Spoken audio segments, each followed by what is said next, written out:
Bueno, mucha precaución, Eduardo. Tú vienes de una zona donde ha caído también la Intemerata, ¿no? En la zona del Mensei, la calle Enrique Ulson y toda la zona de aledañas al barranco, allí, los lavaderos, ¿no?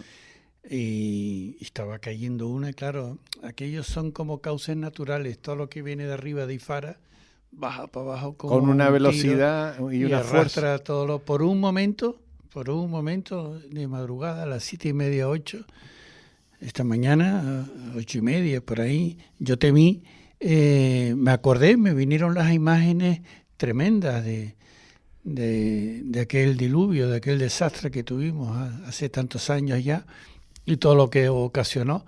Gracias a Dios fue nada más que una hora o hora y media apenas, ¿no? Sigue lloviendo, pero ya no es el diluvio, y sobre todo con la potencia que cayó. Ya te digo, me recordó aquel fatídico año.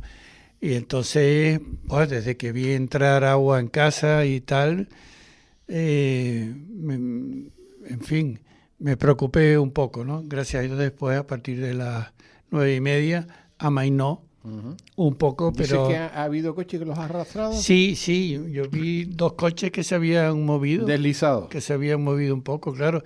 En esa zona, ya te digo, de Ifara para abajo, aquello es como un barranco natural, pero sobre asfalto, claro. Imagínate la fuerza que va cogiendo el agua según va bajando, ¿no? Sí. Cuando llega ya a la zona del Mensei, acuérdate que aquel año esa zona fue una de las dañadas importantes, la zona del Mensei, lavaderos y todos los garajes. Bueno, aquello fue terrible. Precaución, parece ser que hoy ya termina. Hay que decirle a la gente en Gran Canaria que hoy mucha precaución, porque parece ser que en Gran Canaria también va a ser duro. Hombre, el lado bueno de todo esto, para ser positivo y no siempre con mensajes negativos, aparte de la precaución, claro está, es que están los barrancos, están las charcas, está todo lleno, ¿no? En Gran Canaria las balsas, ¿no? En Gran Canaria está a tope. Y me mandaron incluso una foto unos amigos que fueron a pasar unos días a La Graciosa. Y me dijeron, mira, esto parece Guamasa, ¿eh?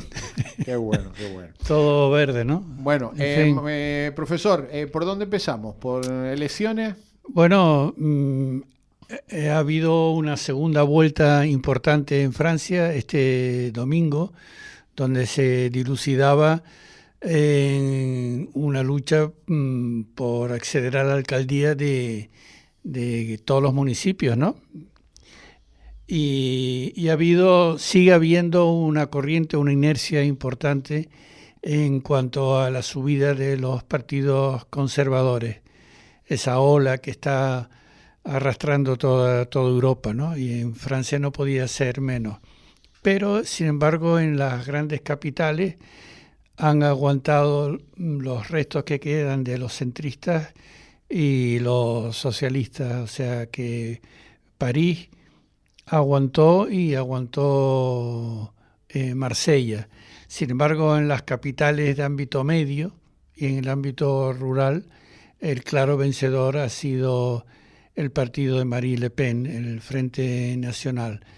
Sin embargo, ya te digo, en París, que tuvo una alcaldesa durante muchos años perteneciente al Partido Socialista, han aguantado, y en Marsella también. Niza cayó del lado de los conservadores, Perpiñán también, en fin, capitales de ámbito medio, digamos, de entre 200, 400.000 habitantes, y el ámbito rural mayoritariamente han votado por el Frente Nacional. Con lo cual la ola que está atravesando toda Europa pues sigue subiendo.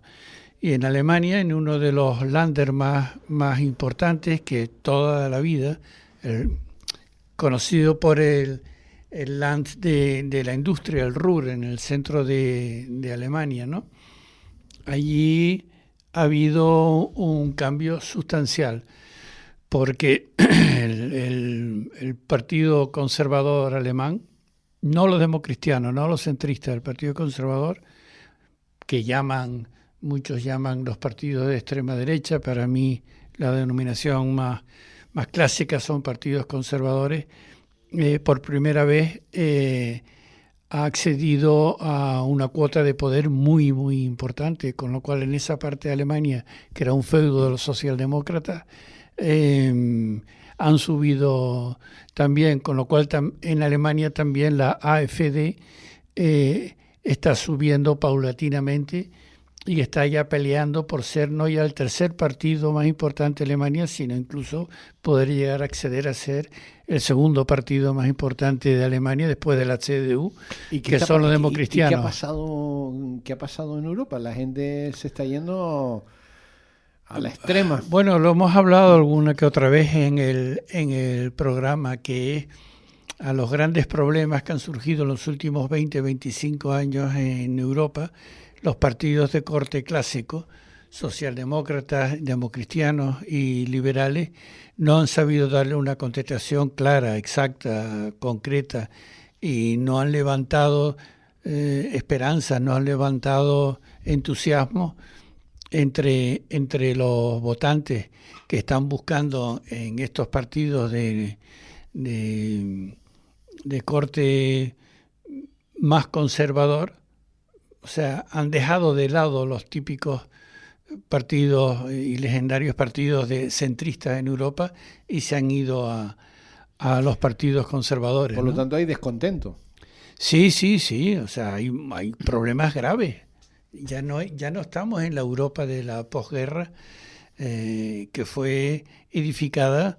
Esos cimientos fueron reedificados con los distintos milagros económicos que conocíamos de Francia, Alemania, Italia y los Países Bajos, básicamente el centro de Europa, ¿no? Y fueron además el foco donde importantísimas masas del sur de Europa fueron a buscar trabajo, y era una migración sureña, o sea, portugueses, españoles, italianos y griegos, ¿no? Y la construcción de Europa fue formidable, fueron los grandes años 50, 60, 70, 80 y 90, ¿no? Pero que a partir de los años 90, principio del nuevo siglo, han recorrido muchos fantasmas que no han tenido contestación en lo social y en lo político. En lo social, pues, el más importante de todo, el fenómeno de la inmigración. Por ejemplo, por decirte un ejemplo, en Alemania amplios sectores del electorado alemán, de las clases medias alemanas, culparon a la Merkel, aquella líder de la CDU, de los democristianos, de abrir en exceso la mano con la inmigración masiva que vino, por ejemplo, de Siria. De Siria, de Turquía. De Siria y Turquía. Aquello fue una invasión masiva, ¿no? Que la sociedad alemana en su día de golpe no pudo absorber, generando una serie de problemas y de choques culturales formidables, ¿no? Eso, digamos, en lo social. En lo económico, la pérdida constante en los últimos 20 o 25 años de la competitividad de la industria europea, que era quizá... Pero eso es culpa de Europa también, ¿no? Porque la industria europea estaba en Europa y al final dice, no, vamos a llevarla a Asia, que es más barato, y ganamos más dinero. Claro, pero es que un sesgo importante cuando tú dices Europa son los partidos políticos de Europa, que supuestamente eran los representantes de esa sociedad porque al final la industria europea. Echamos a la industria europea, la echamos de Europa. Entonces, si en esa época se hubiesen concebido estrategias de defensa, de conservación, digamos también cierta autarquía económica. No te digo nada del sector primario, también no lo hemos liquidado en Europa. Exacto. Entonces... esos partidos, vuelvo a repetir, yo los llamo de corte clásico, ¿no? Porque, en fin, han dirigido Europa en los últimos 50 años, desde el año 48, que es la nueva constitución alemana, ¿no? Hasta hoy en día, en parte no han sabido dar contestación a a esos problemas, de los cuales yo te he nombrado dos. Pero entonces hay un cabreo, porque mira, los que están no valen, vamos a probar nuevos. Porque los nuevos no sabemos lo que pueden hacer, ¿no? Porque esos nuevos partidos no se nutren de ideas viejas. Esos nuevos partidos se nutren del descontento.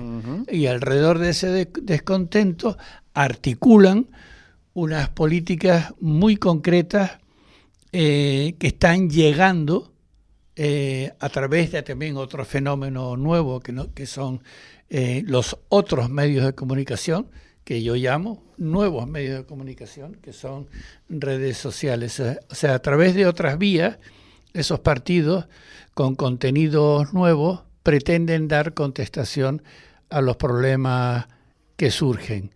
Y claro, se está extendiendo como la pólvora, ¿no? En Finlandia, Suecia, Noruega, Holanda, Bélgica, Alemania, Austria. Polonia, por Austria, sí, y bueno, Italia. Bueno, ahora hablamos de Italia, Quizás es curiosamente el país que más ha frenado en parte esa ola de los nuevos partidos conservadores ha sido España. Y Portugal. Y en menor grado Portugal, sí, España y Portugal. Con Chega, pero que también es un partido nuevo cuño. O sea, cuando digo frenar, quiero decir que la ola no ha sido tan gigante, pero ha habido ola. Ha habido ola. Porque recuerda...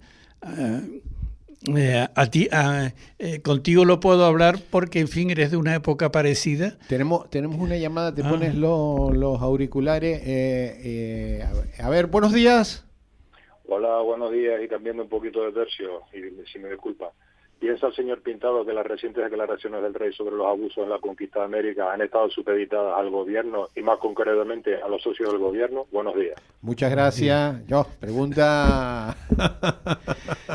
Bueno, yo sobre ese tema, yo creo que ha primado más la diplomacia que la veracidad.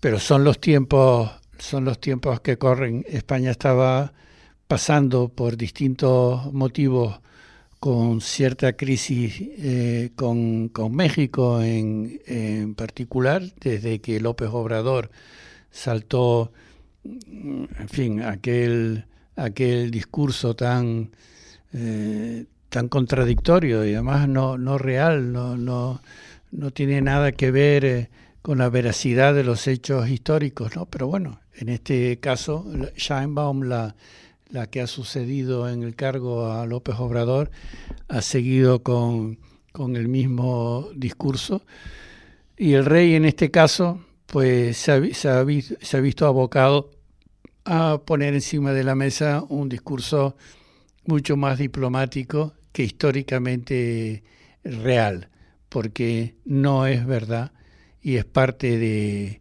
de la leyenda negra lo que en esos discursos de esos mandatarios mexicanos se oye, ¿no? Pero bueno, es la corrección diplomática. Se dice que también lo que se ha pretendido es calmar la próxima cumbre iberoamericana que se va a celebrar en Madrid y pasar página. Pero, en fin, como historiador amateur, simple aficionado y amante de la lectura histórica, no es cierto, no es nada cierto lo que se ha dicho sobre el tema de España en Iberoamérica, en Hispanoamérica, ¿no? Y en concreto en México. Bueno, vamos a terminar con elecciones, el referéndum en Italia. Que ¿Recuérdame por dónde íbamos? Bueno, estábamos hablando un poquito de la ola esa que está entrando en... que te iba a decir que acuérdate que en la transición nuestra en España, en los principios de los 80, esos partidos en España prácticamente no tuvieron representación parlamentaria. Fuerza Nueva tuvo un diputado en las Cortes Generales, que fue Blas Piñar, ¿no? Y han pasado ahora 50 años, han pasado ya muchos años de aquello, y el crecimiento ha sido continuo, ¿no? Yo no sé de cuántos diputados dispone ahora Vox, ¿no? Pero ya es una fuerza considerable, prácticamente la tercera fuerza política del país. Nos vamos a Italia, referéndum también este fin de semana. Ese es un tema curioso porque en todos los medios europeos, se ha titulado que ha sido la primera pérdida importante de Giorgia Meloni.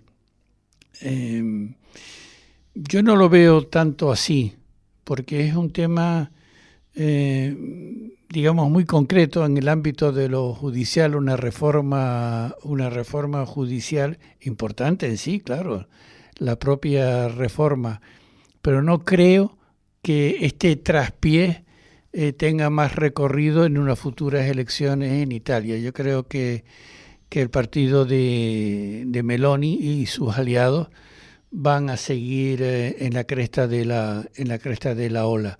Además, Meloni ha sabido maniobrar muy bien en esta crisis de Oriente Medio y en el conflicto entre Estados Unidos, Israel e Irán.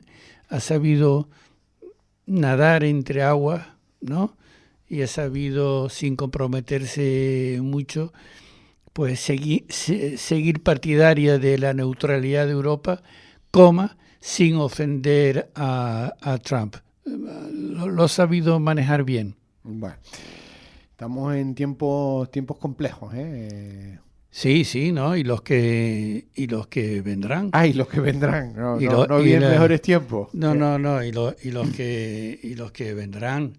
A mí me preocupa, sobre todo me preocupa mucho en el ámbito de lo político, me preocupa mucho Francia. Uh-huh. Francia a lo largo del 19, el 20 y el 21 siempre ha sido un faro en Europa, un referente, tanto para uno como para otros.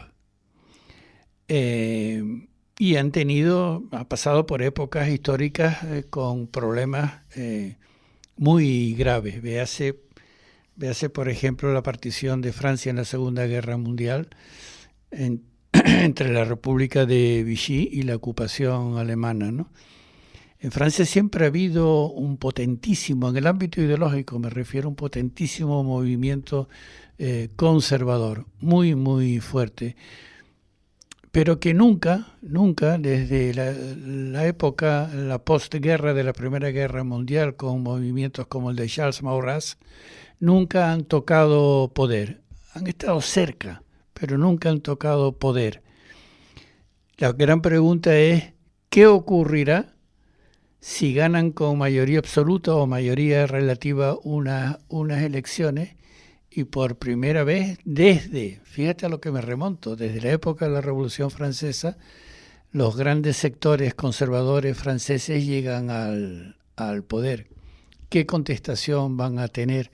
¿Cómo se va a articular el centrismo en Francia, que era muy potente desde la época, sobre todo después de la Segunda Guerra Mundial y la pérdida de Argelia, ¿no? Con figuras como De Gaulle o Georges Pompidou, ¿no? ¿Qué pasará con los restos de los partidos centristas que equilibraban siempre los dos extremos? ¿Y qué pasará con la izquierda? Que era no nos olvidemos que era uno de los partidos socialistas más potentes y más fuertes de toda Europa, por encima incluso de los socialdemócratas alemanes, con aquella sublime figura, ¿no? Que fue Mitterrand, ¿no? Bueno, si ese centrismo equilibrador de Francia se hunde y los dos polos opuestos no hacen sino chocar, como han sido estos últimos 15 días, pueda llegar a haber problemas internos importantes. En Alemania, que pueda llegar a ser en los próximos 2 o 3 años la segunda fuerza política más importante, la AfD, eso hace 10 años no lo sospechaba nadie. Ningún politólogo, ningún investigador, ningún historiador podría pensar que la AfD podría llegar a tener un peso tan importante. Entonces, si tú miras que en Francia y en Alemania 2 partidos de corte conservador pueden llegar a tener cuotas de poder importantes, eso tiene una repercusión inmediata, no nos olvidemos, en el Parlamento Europeo, en el equilibrio de las fuerzas europeas. En Bruselas ahora mismo se sostiene algo inédito en los países, que es que socialdemócratas y demócratas cristianos sean el núcleo más importante y que se apoyen mutuamente. O sea, hay una bilateralidad en los dos, pero que no se refleja en sus respectivos países. No hay grandes coaliciones para tratar de frenar esa ola de los conservadores o de partidos como el de Mélenchon en Francia, de la extrema izquierda, ¿no? A la izquierda del Partido Socialista francés. Bueno, y después veremos esa repercusión que tiene en España, ¿no? Uh-huh. En los últimos 6 o 7... Ya tenemos elecciones en fecha para Andalucía, el 17 de mayo. En los últimos 6 o 7 años, también lenta pero paulatinamente, ha ido creciendo el Partido Conservador, lo que es Vox, ¿no? Y el Partido Centro-Derecha en España, que es el Partido Popular, está aguantando, pero va a tener por su lateral derecho, va a tener un contendiente importante que va a mermar mucho sus posibilidades de mayoría absoluta. Yo creo que mayoría absoluta no, en España no va a haber, no va a haber, por lo menos próximamente. Tú y yo lo vivimos, gracias a Dios, ¿no? Pero ya no va a haber... Fueron grandes momentos de este país, de estabilidad. Ha habido mayorías de un lado y de otro. Y de otro, sí. Pero yo creo que eso ya, por lo menos en los próximos 15, 20 años ya no va a haber mayoría. No va a haber mayoría, va a haber pacto complicado. Pero... España tiene además una particularidad que no existe en los grandes países de Centro Europa, que es el tema de la atomización de sus partidos de ámbito no estatal, los PANES, que llamamos los politólogos, ¿no? Uh-huh. Aquí llamados más conocidos como los grandes partidos nacionalistas. Eso no existe. No existe un partido nacionalista en Baviera, no existe un partido nacionalista en la Bretaña. No existen partidos nacionalistas en Sicilia, o sea que esa es otra particularidad que en España hace que los análisis que haya que hacer tienen que ser más sosegados. Bueno, se nos acabó el tiempo. Teníamos más temas hoy, pero yo creo que con este...